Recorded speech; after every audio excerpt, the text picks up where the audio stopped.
Bienvenidos al podcast Palabra Viva, Comunidad Cristiana.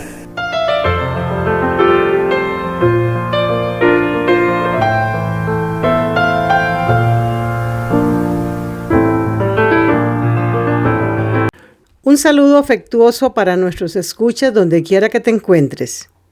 Hoy meditaremos en el libro de los Salmos, capítulos 12, 13 y 14. Dios Todopoderoso, danos sabiduría para entender y comprender tu palabra y ponerla en práctica. Así te lo pedimos en el nombre de Jesús. Amén. Salmo 12. Es una súplica comunitaria de parte del rey David para que Dios actúe en medio de la maldad. En los primeros versículos de este salmo encontramos una descripción de la apostasía que había en Israel como nación, así como en la iglesia. Escuchemos lo que dice el primer versículo de este Salmo 12. Salva, Señor, porque se acabaron los piadosos, porque han desaparecido los fieles de entre los hijos de los hombres. Es muy fácil en la actualidad el llegar a tener el mismo complejo que tuvo el profeta Elías.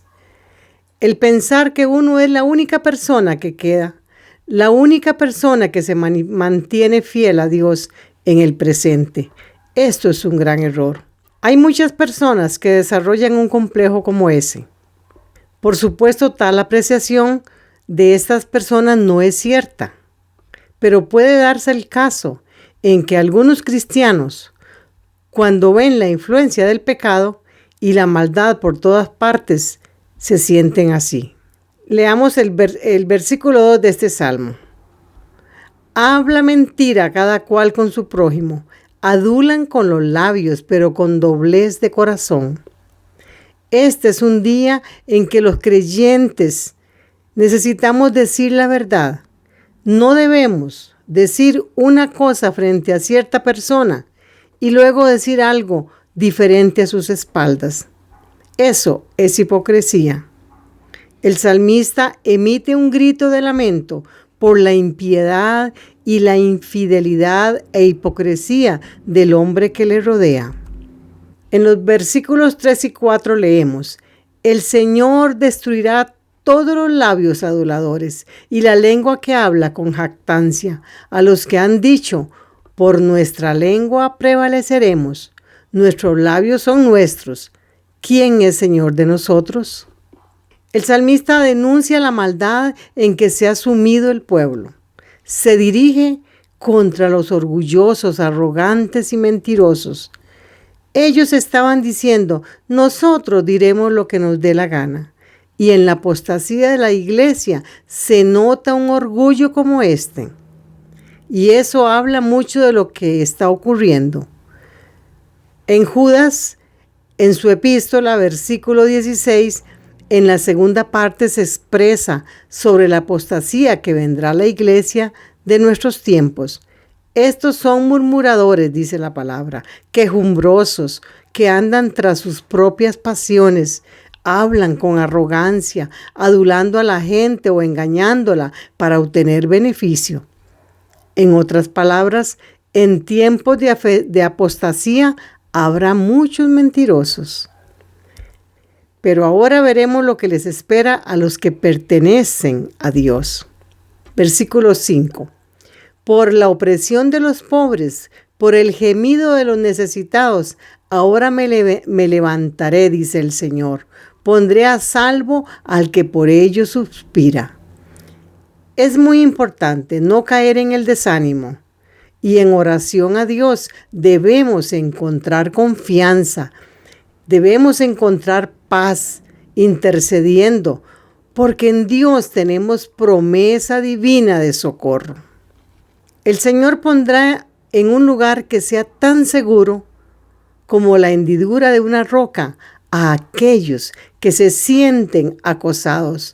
Les dará la ayuda que tanto anhelan. Y el versículo 6 nos dice: las palabras del Señor son palabras limpias, como la plata refinada en horno de barro, purificada 7 veces. Cuando los malvados se enorgullecen y usan halagos, nadie les puede creer. Pero las palabras del Señor son puras. Es por esta razón que necesitamos pasar más tiempo estudiando la Biblia. Esta es la fortaleza en la cual Dios nos quiere colocar. Y luego, en los 2 últimos versículos de este Salmo 12 nos dice: Tú, Señor, los guardarás de esta generación, los preservarás para siempre. Rondando andan los malos cuando la infamia es enaltecida entre los hijos de los hombres. Hay confianza en el rey David que el Señor va a guardar a esta generación, pero de personas que le buscan. Salmo 13. Es una súplica individual desde una situación angustiante. Es una típica súplica del rey en que el salmista empieza con un clamor a Dios y una explicación de su problema, es decir, de su lamento o de su súplica. David escribió este salmo de su propia y difícil experiencia, pero tiene una interpretación también contemporánea. Al escribir este salmo, David estaba siendo perseguido, probablemente por el rey Saúl, y escondido en la cueva de Adulam, mientras los filisteos se habían reunido para tratar de encontrarlo. Imagínense qué situación más angustiante estaba pasando. Perseguido día tras día, se encontraba en una situación desesperada, y en medio del cansancio del cuerpo y el resentimiento, clamó a Dios, tal como lo dice el versículo 1 de este Salmo 13. ¿Hasta cuándo, Señor? ¿Me olvidarás para siempre? ¿Hasta cuándo esconderás tu rostro de mí?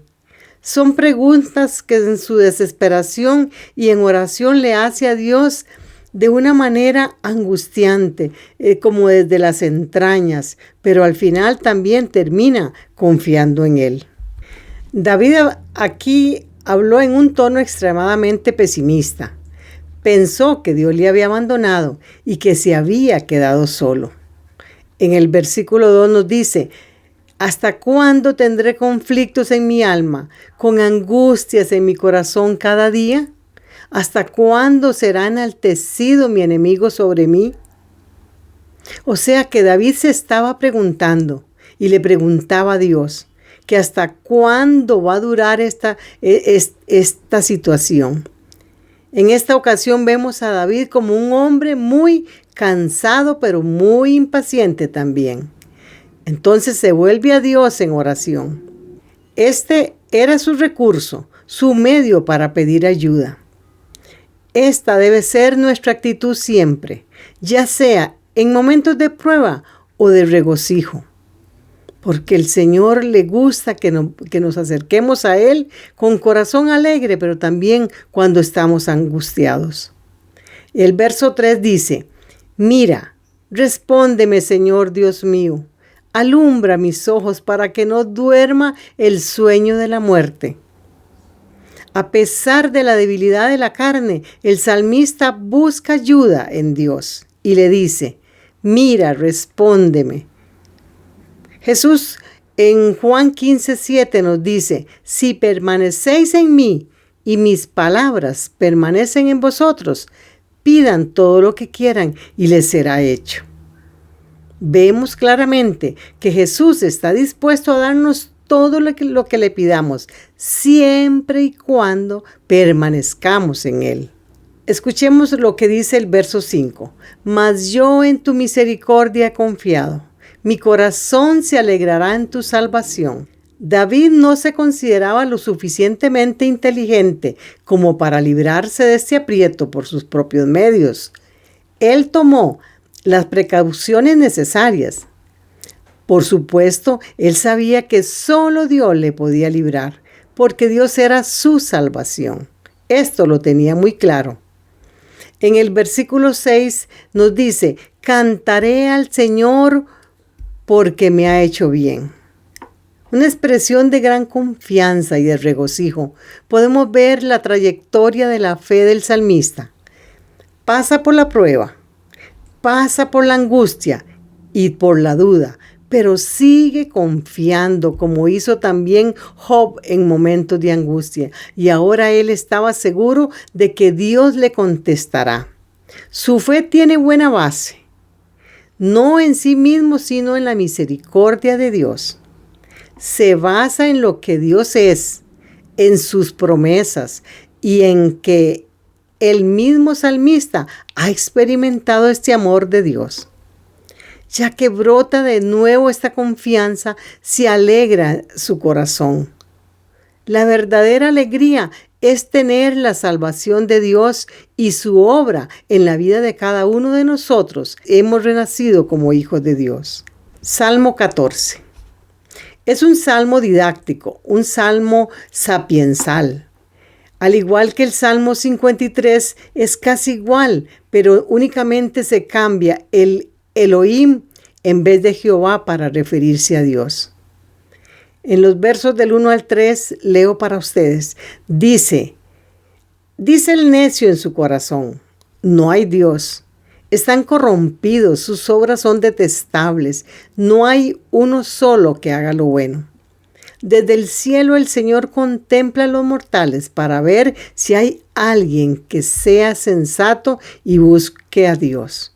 Pero todos se han descarriado, a una se han corrompido. No hay nadie que haga lo bueno, no hay uno solo.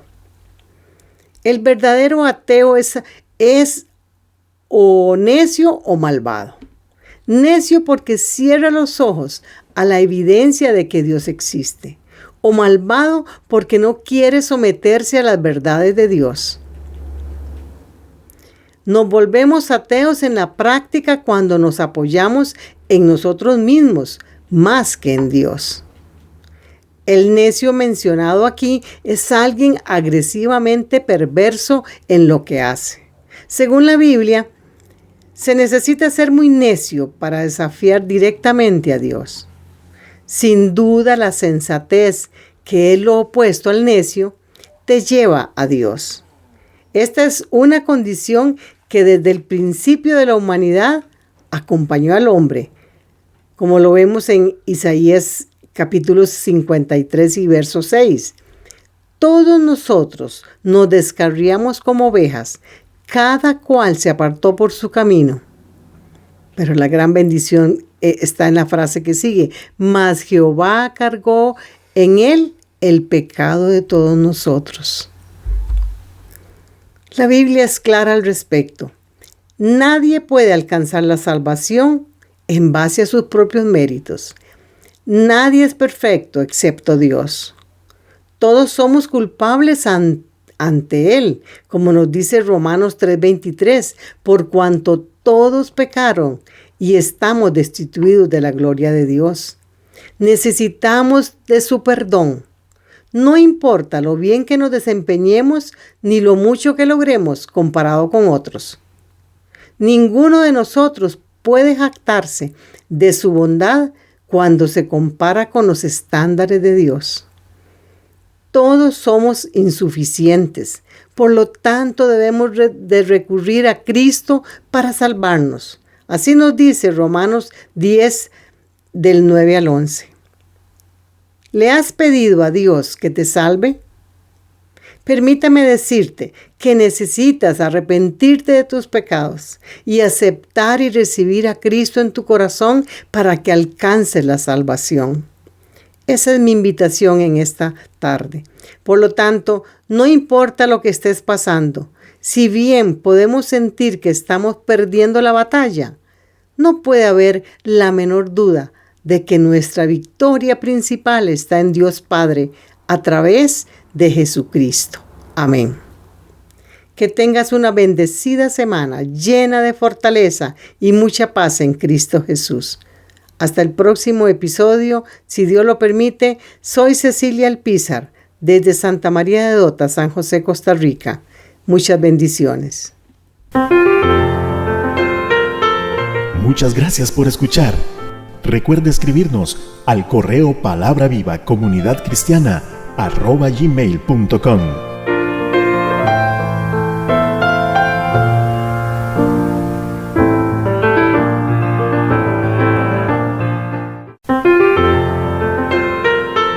Palabra Viva, Comunidad Cristiana. Todos los derechos reservados.